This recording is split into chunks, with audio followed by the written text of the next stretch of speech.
ಒಂದು ಕ್ಷಮಿಸ್ಬಿಡಿ ಎಲ್ಲರೂ, ಮನೆ ಹತ್ರ ನನಗೆ ಭೇಟಿ ಮಾಡೋಕ್ಕಾಗಲಿಲ್ಲ ಕಾರಣಾಂತರಗಳಿಂದ. ಒಂದು, ನನ್ನ ತಂದೆಗೆ ನನ್ನ ತಾಯಿಗೆ ಕೂಡ 85, 75. ಹಾಗೆ ನಮ್ಮ ಅಕ್ಕಪಕ್ಕ ಮನೇಲಿರೋ ಹಿರಿಯರನ್ನು ತಲೆ ಹಿಡ್ಕೊಂಡಾಗ ಲಾಸ್ಟ್ ಟೈಮ್ ಏರ್ಪಾಡು ಮಾಡಿಸಿ ಎಲ್ಲ ಚೆನ್ನಾಗಾದ್ರೂ ಕೂಡ ನನ್ನಿಂದ ಆ ಬ್ಯಾರಿಕೇಡ್ ಹೊಡೆದು ಎಲ್ಲ ತೊಂದರೆಗಳಾದಾಗ, ನನ್ನ ಪೊಲೀಸ್ ಸಿಬ್ಬಂದಿ ಮಿತ್ರರಿಗಾದಂಥ ತೊಂದರೆ ನೋಡಿದಾಗ ಎಲ್ಲರೂ ಕೇಳ್ಕೊಂಡಿದ್ದು ಮನೆ ಹತ್ರ ಬೇಡಿ ಅಂತ. ಅದಕ್ಕೋಸ್ಕರ ಇಲ್ಲಿಗೆ ಬಂದೆ. ತಮ್ಮನ್ನ ಭೇಟಿ ಮಾಡಬಾರ್ದು ಅಂತ ಅಲ್ಲ, ಈ ಕ್ಷಮೆ ನನ್ನಲ್ಲಿರಲಿ. ಬಟ್ ಇದನ್ನ ಸಾಧ್ಯ ಮಾಡ್ಕೊಡಕ್ಕಾದಂಥ ಮತ್ತೊಮ್ಮೆ ರಾಮಮೂರ್ತಿ ಅವರ ಥ್ಯಾಂಕ್ ಯು ಅಂತ ಹೇಳ್ತಾ,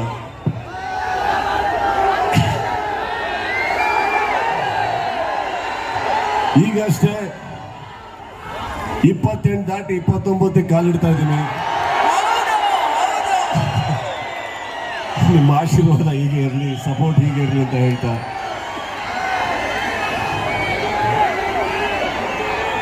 ಮ್ಯಾಕ್ಸ್ ಸಿನಿಮಾ ತಾವೇನು ನೋಡಿದ್ವಿ ಟ್ರೇಲರ್, ಸ್ವಲ್ಪ ತಡ ಆಯಿತು. ಆದರೆ ಇನ್ನು ಮುಂದೆ ಒಂದು ಪ್ರೀತಿಯಿಂದ ಒಂದು ಹುಡುಗರಾಗಿ ಈ ವರ್ಷ ಸದ್ಯದಲ್ಲೇ ನಿಮ್ಮ ಮುಂದೆ ಇಡ್ತಾ ಇದೀವಿ. ಆ ಪ್ರೋತ್ಸಾಹ ಪ್ರೀತಿ ಆ ಸಿನಿಮಾಗಿರಲಿ ಅಂತ ಹೇಳುತ್ತಾ,